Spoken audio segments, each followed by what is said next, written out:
Good morning, everyone. Today we are going to discuss the valence bond theory. Everybody know valence bond theory का जो अपना role था वो हमने molecular structure में उसका पढ़ा था, बट यहाँ पे जो अब हम इसकी कोऑर्डिनेशन कंपाउंड्स की बात करते हैं, अब तक हमने उसकी नॉमेनक्लेचर, मीनिंग, उसका बारे में सारा कुछ देखा। तो अब आता है कि इसके स्ट्रक्चर्स या उसके बॉन्डिंग किस तरीके से थी। तो सबसे पहले हमने तो वर्नर थ्योरी पढ़ ली थी। तो जो वर्नर साइंटिस्ट आए थे उन्होंने बस उसके बारे में बताया था कि उसकी में दो वैलेंसीज़ हैं, प्राइमरी वैलेंसी, सेकेंडरी वैलेंसीज़। उसके बारे में किस तरीके से प्राइमरी वैलेंसी आपका ऑक्सीडेशन नंबर बताती है, सेकेंडरी वैलेंसी आपका कोऑर्डिनेशन नंबर बताती है। ये कुछ इंट्रोडक्शन आपका वर्नर थ्योरी में आया था, ठीक है।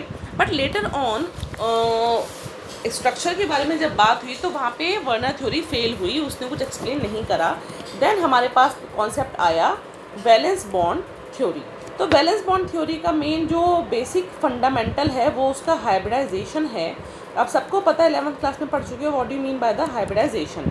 तो हाइब्रिडाइजेशन होता है आपका इंटरमिक्सिंग ऑफ टू और more orbitals of nearly same energy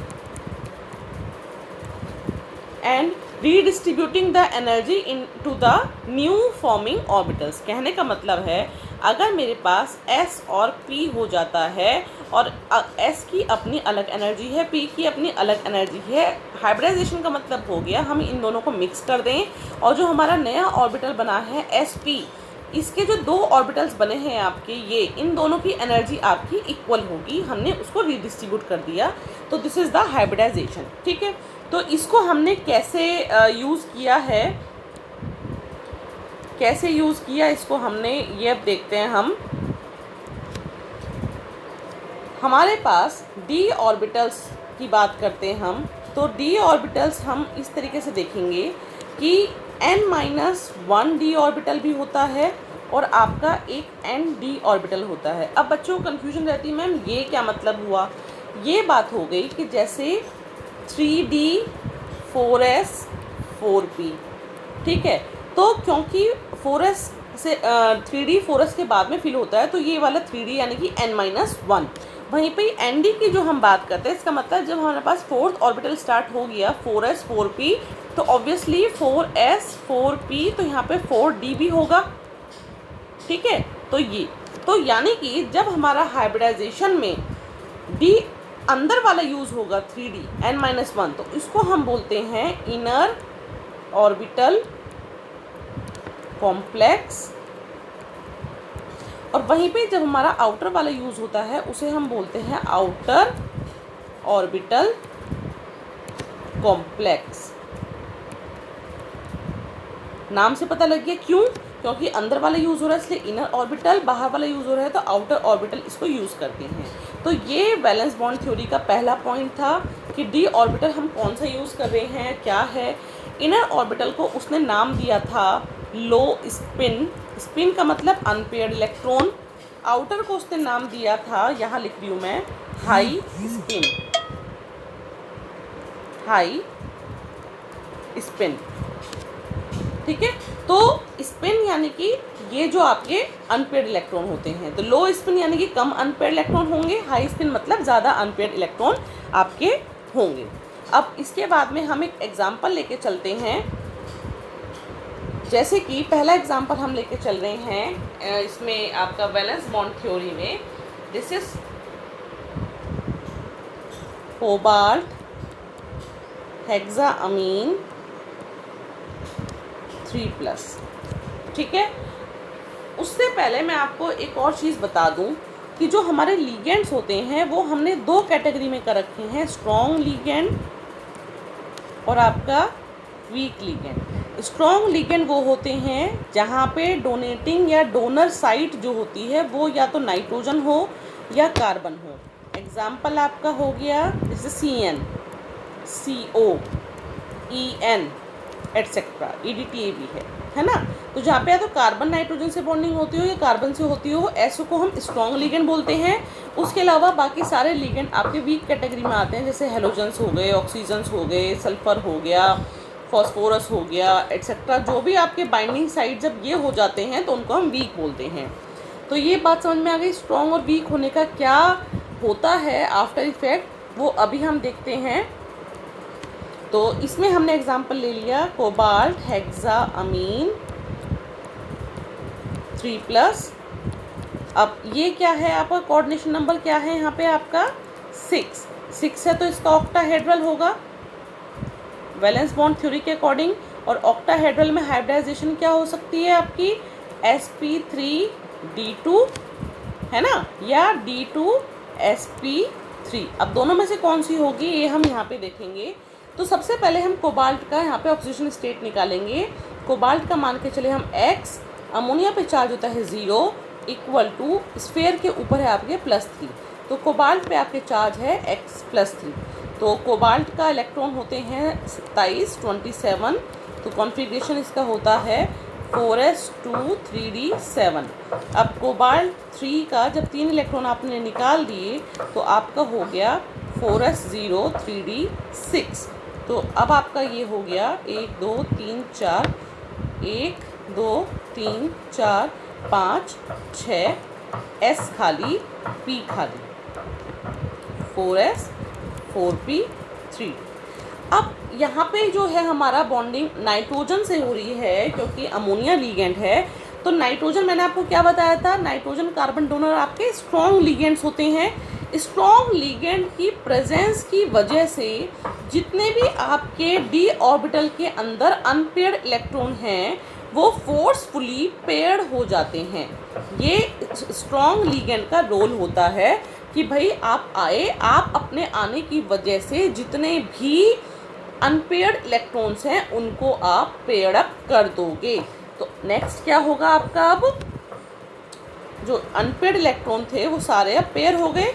तो 1 2 3 4 5 6 तो 3d 4s आपका 4p, ठीक है। अब 6 अमोनिया आने आपके पास, 6 जगह चाहिए तो 2d 1 s और 3 p d2sp3 अंदर वाला यूज़ हुआ है इसलिए हम इसको बोलते हैं इनर ऑर्बिटल, ठीक है।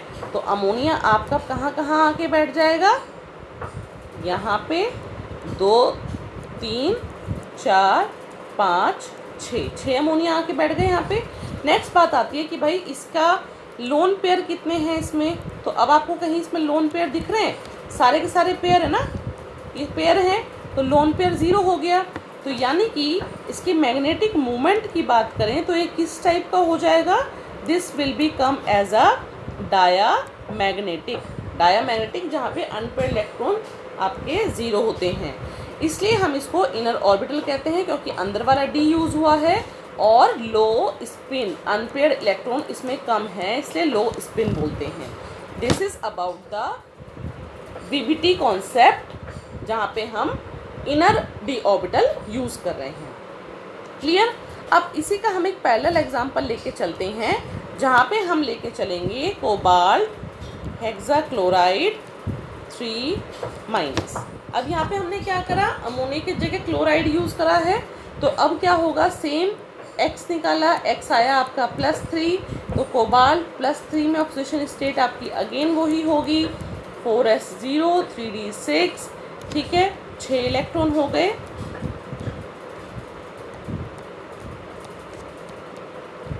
फोर एस 4p और यहाँ पे आपके 4d उसमें भी था, मैंने लिखा नहीं था बट 4d उसमें भी था 4d, ये आपका 3d। क्योंकि क्लोराइड आपका एक हेलोजन का पार्ट है तो इट्स अ वीक लीगेंड होने की वजह से वो क्या करेगा, वो आपका उसे पेयर अप नहीं करा पाएगा। तो ये चारों के चारों unpaired electron as it is रहेंगे, ये चारों इलेक्ट्रॉन ऐसे ही रहेंगे और आपके जो हेलोजन्स हैं 6 वो इनमें यूज़ हो जाएंगे। 3 है पी के, एक यहाँ पे, तो sp3d2, तो यहाँ पे हाइब्रिडाइजेशन हो गई आपकी sp3d2। अब यहाँ पे आपका जो डी ऑर्बिटल यूज़ हुआ है वो आउटर वाला यूज़ हुआ है, इसलिए हम इसको बोलेंगे आउटर ऑर्बिटल कॉम्प्लेक्स, ठीक है जी। और यहाँ पे आपके अनपेयर्ड इलेक्ट्रॉन कितने दिखा रखे हैं, 1 2 3 4, 4 अनपेयर्ड इलेक्ट्रॉन दिखा रखे हैं, तो इसका मतलब ये आपका पैरामैग्नेटिक है। इसमें पैरामैग्नेटिक है, यानी कि इसमें स्पिन है, इसलिए हम इसको हाई स्पिन भी बोलते हैं, हाई स्पिन कॉम्प्लेक्स। कि अनपेयर्ड इलेक्ट्रॉन को यहाँ पे स्पिन का नाम दिया है। स्पिन अगर कम है जो कि इनर कॉम्प्लेक्स में होता है तो उसको लो स्पिन बोलते हैं। स्पिन अगर हाई है जो कि आउटर ऑर्बिटल कॉम्प्लेक्स में होते हैं तो उसको हम हाई स्पिन बोलते हैं। तो this is about the coordination number 6, जहाँ पे हमने देखा कि किस तरीके से लिगेंड का फ़र्क पड़ता है। अब वहीं पे हम कोऑर्डिनेशन नंबर 4 का एग्जांपल लेके चलेंगे। एक निकिल टेट्रा क्लोराइड 2 माइनस, ठीक है जी। अब यहाँ पे जो है आपका ये कोऑर्डिनेशन नंबर आपका 4, जो इससे पहले हमने एग्जांपल देखा वो कोऑर्डिनेशन नंबर 6 का देखा था। तो निकिल आपका ऑक्सीडेशन स्टेट निकालो, x -4 = -2, तो x आ गया आपका +2, ठीक है।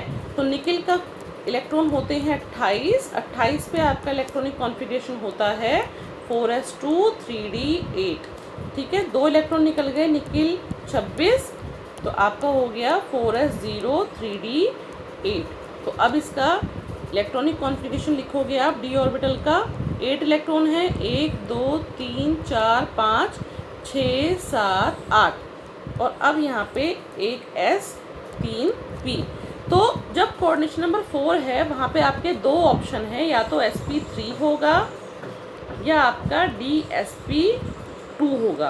तो अब हमें वही चेक करना है, ठीक है। तो यहाँ पे अब आपका क्लोराइड क्या है, वीक लिगेंड है। वीक लिगेंड होने की वजह से वो इन 2 इलेक्ट्रॉन्स को पेयर अप नहीं करा पाएगा, इनको फोर्सफुली पेयरिंग नहीं करा पाएगा, इसलिए यहाँ पे कोई जगह खाली नहीं है। तो क्लोरीन कहाँ बैठेगा जाके, क्लोराइड विल शिफ्ट हेयर 1 1 2 3 4। तो हाइब्रिडाइजेशन हो गई उसकी sp3। तो ये स्ट्रक्चर दिखेगी आपकी निकिल, इस तरीके से हाइब्रिडाइजेशन हो गई इसकी sp3, ठीक है जी। ये इसका स्ट्रक्चर हो गई। अब उसके बाद में हम यहाँ पे बात करते हैं, तो ये आउटर स्पिन हो गया क्योंकि हम बाहर वाला यूज़ कर रहे हैं, अंदर वाला डी का मतलब नहीं है। तो इसमें ये आपका हाई स्पिन है क्योंकि अनपेयर्ड इलेक्ट्रॉन सारे के साथ, इसमें कितने अनपेयर्ड इलेक्ट्रॉन हैं, 2, ये वाली, ये तो आपके पेयर्ड हैं क्योंकि एक लिगेंड आपके 2 इलेक्ट्रॉन लेके आता है, ठीक है। वहीं पे एक और एग्जांपल निकिल का लेके चलते हैं हम,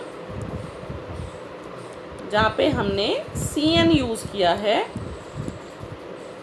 तो सेम इसका ऑक्सीडेशन स्टेट आया आपका +2, तो निकिल +2 में आपका आ गया 4s0 3d8।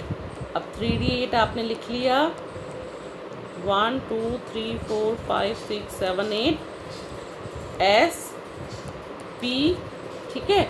अब क्या है, CN आपका स्ट्रॉन्ग लिगेंड है, स्ट्रॉन्ग लिगेंड होने की वजह से वो क्या करेगा, पेयरिंग करा देगा। तो अब जो ये वाला इलेक्ट्रॉन है ये इसको फोर्सफुली यहाँ पे शिफ्ट कर देगा पेयरिंग करने के लिए।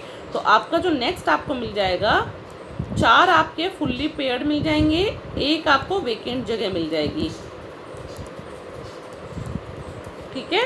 तो अब आपको एक वेकेंट जगह मिल गई, तो dsp2, एक आपका CN यहाँ आ गया, एक यहाँ और 2 आपके P में, 4 CN की जगह हो गई, तो dsp2। तो आप देख रहे हो जब आपके लिगेंड वेरी करता है तो आपकी हाइब्रिडाइजेशन बिल्कुल अलग अलग हो जाती है और जिसकी वजह से आपकी स्ट्रक्चर भी अलग हो जाएगी। अब यहाँ पे dsp2 कैसा होता है, स्क्वायर प्लेनर, है ना। तो आपकी इसकी स्ट्रक्चर हो जाती है, निकिल सेंटर में हो जाता है और चारों स्क्वायर के कॉर्नर पे आपका CN हो जाता है, ये, ठीक है।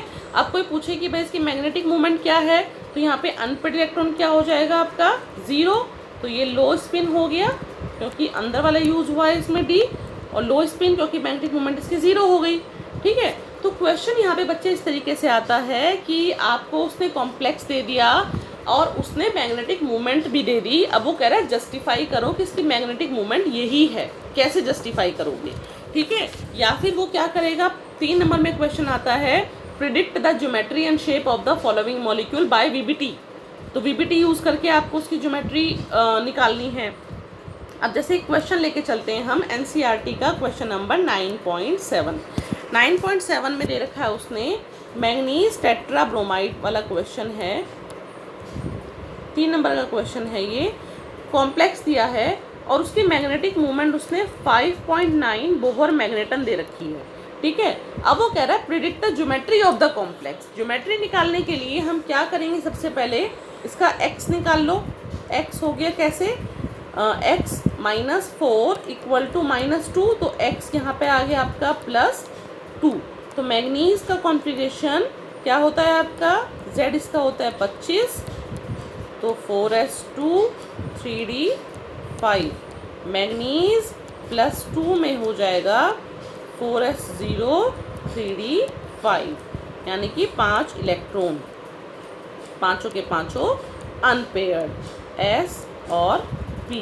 अब क्योंकि आपका जो ब्रोमाइड है वो क्या है, आपका वीक लिगेंड है, तो इन पाँचों इलेक्ट्रॉन्स को पेयरिंग नहीं करेगा क्योंकि वीक है।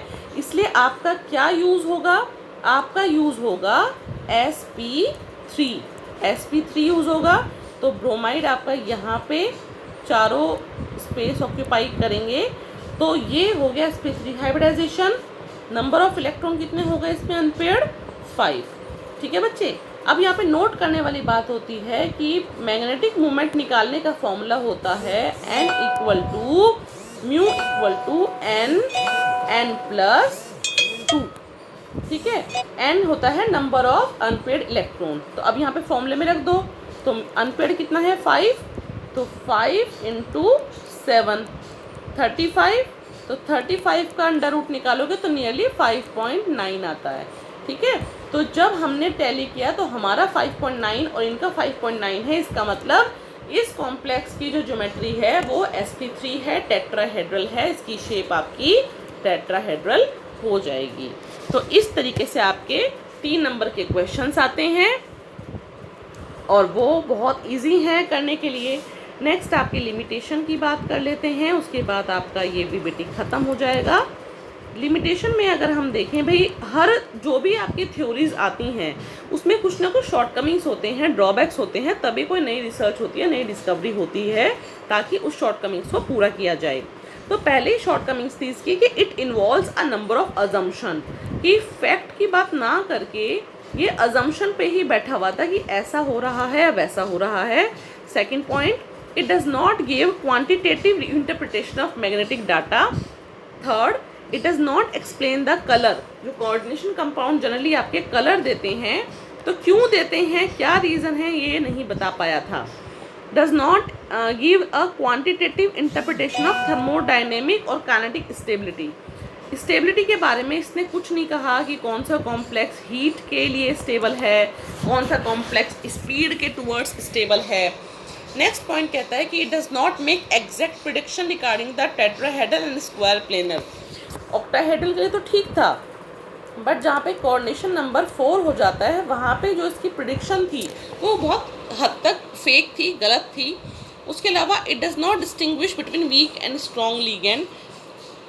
बच्चे एक बात मैं आपको क्लियर कर दूँ, जो मैंने आपको वीक और स्ट्रॉन्ग लिगेंड का कॉन्सेप्ट आपको बताया है ना, ये मैंने आपको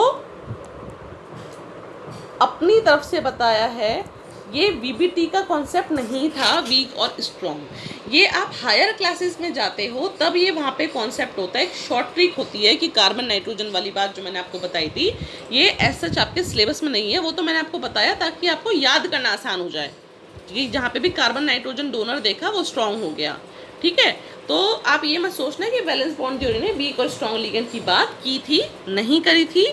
ये पॉइंट आपका यहाँ पे क्लियर हो गया।